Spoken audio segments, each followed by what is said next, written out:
Hello my dear students, आज का हमारा टॉपिक है orbital structure of alkyl free radical.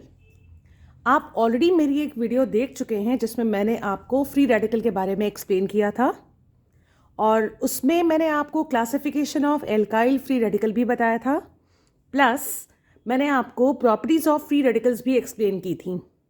सो उसी वीडियो का ये कंटिन्यूशन वीडियो है जिसमें आप आज जानेंगे एल्काइल फ्री रेडिकल के ऑर्बिटल स्ट्रक्चर को।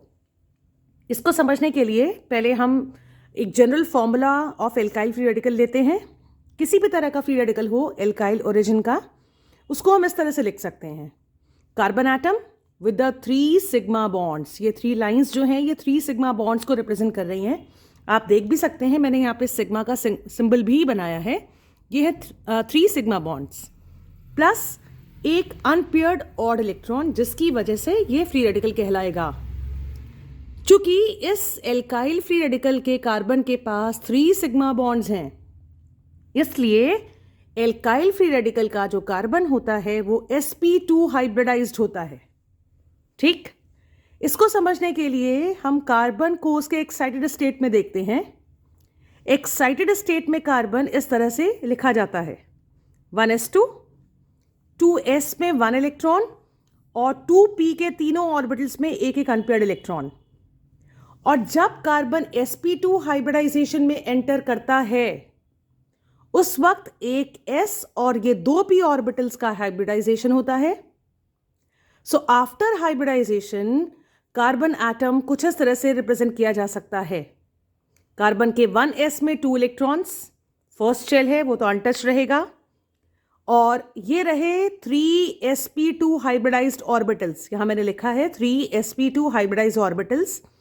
इन हाइब्रिडाइज्ड ऑर्बिटल्स में एक एक इलेक्ट्रॉन है, अनपेयर्ड इलेक्ट्रॉन। और ये एक 2p ऑर्बिटल जो कि हाइब्रिडाइजेशन में इन्वॉल्व नहीं हुआ, ये वो 2p ऑर्बिटल है, that is unhybridised orbital which also contains unpaired electron. ठीक, अब ये carbon after hybridisation bond formation में एंटर करेगा। इसको समझने के लिए हम इसका ऑर्बिटल स्ट्रक्चर स्टडी करते हैं। बच्चों, ये रहा sp2 हाइब्रिडाइज्ड कार्बन एटम का ऑर्बिटल स्ट्रक्चर। देखिए ध्यान से, इधर कार्बन एटम के 3sp2 हाइब्रिडाइज्ड ऑर्बिटल, जिसको मैंने ये ग्रीन लोब से दिखाया है और यहां मैंने लिख रखा है sp2। दैट मीन्स कि ये sp2 hybridised orbital number 1, number 2, number 3। चूंकि ये 3sp2 हाइब्रिडाइज्ड ऑर्बिटल्स हैं, सो ये तीनों sp2 hybridized orbitals planar geometry occupy करते हैं। That means with the bond angle, इनके बीच का जो बॉन्ड एंगल होगा वो 120 डिग्री होगा, जिसकी वजह से आपके एल्काइल फ्री रेडिकल की ज्योमेट्री हो जाएगी trigonal planar. Trigonal planar. So free radical की किस तरह की ज्योमेट्री है? एक प्लैनर ज्योमेट्री है, ट्राइगोनल प्लैनर ज्योमेट्री, जिसमें 2 हाइब्रिडाइज्ड ऑर्बिटल्स के बीच का जो बॉन्ड एंगल बनेगा वो होगा 120 डिग्री।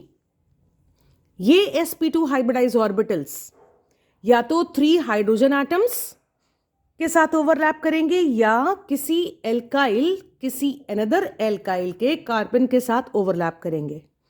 इसको समझने के लिए कुछ ऐसे देखिए, सपोज हम एग्जांपल लेते हैं मिथाइल फ्री रेडिकल का। ये है general formula of carbon free radical. ये sp2 हाइब्रिडाइज्ड ऑर्बिटल कार्बन का हाइड्रोजन के साथ जब वो ओवरलैप करेगा तो ये सिग्मा बॉन्ड बनाएगा। और अगर sp2 हाइब्रिडाइज्ड ऑर्बिटल इस कार्बन का किसी एल्काइल ग्रुप के कार्बन के साथ ओवरलैप करेगा तो तब भी एक सिग्मा बॉन्ड बनाएगा। यहां पे एल्काइल ग्रुप का एग्जांपल मैं लेती हूं CH3। सो इस ओवरलैपिंग को मैंने ये ऑरेंज कलर के सेमी सर्कल से रिप्रेजेंट किया है। So all the 3 sp2 hybridized orbitals of this free radical carbon, they undergo head-to-head overlapping with either hydrogen atom or carbon atom of any alkyl group. ठीक, अब ये जो carbon है free radical वाला, इसके पास जैसा कि हमने थोड़ी देर पहले देखा था एक unhybridized p orbital 2p orbital present है। ये जो अनहाइब्रिडाइज्ड 2p ऑर्बिटल है, ये above and below the plane इसके लोब होंगे, above and below the plane, ठीक। That is unhybridized 2p orbital. इस अनहाइब्रिडाइज्ड 2p ऑर्बिटल में ये अनपेयर्ड इलेक्ट्रॉन प्रेजेंट है।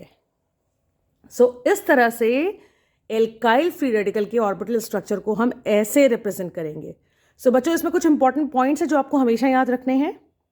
पहला पॉइंट क्या मैंने बताया था कि एल्काइल फ्री रेडिकल का कार्बन हमेशा sp2 हाइब्रिडाइज्ड होगा, ठीक। दूसरा पॉइंट, इसकी ज्योमेट्री हमेशा ट्राइगोनल प्लानर होगी। क्यों होगी ट्राइगोनल प्लानर?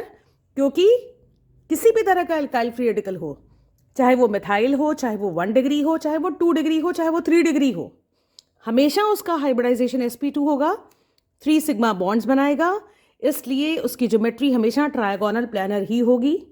और तीसरा पॉइंट जो आपको याद रखना है वो है बॉन्ड एंगल।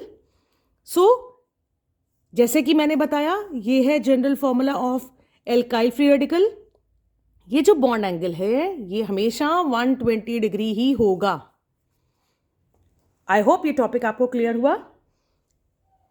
बच्चों, अगर आपको ये कॉन्सेप्ट समझ में आया हो, आपको वीडियो पसंद आई हो, तो आप चैनल को ज़रूर सब्सक्राइब करिएगा। आप अपने प्रेशियस कमेंट्स भी ज़रूर मेंशन करिएगा। And thank you and God bless you.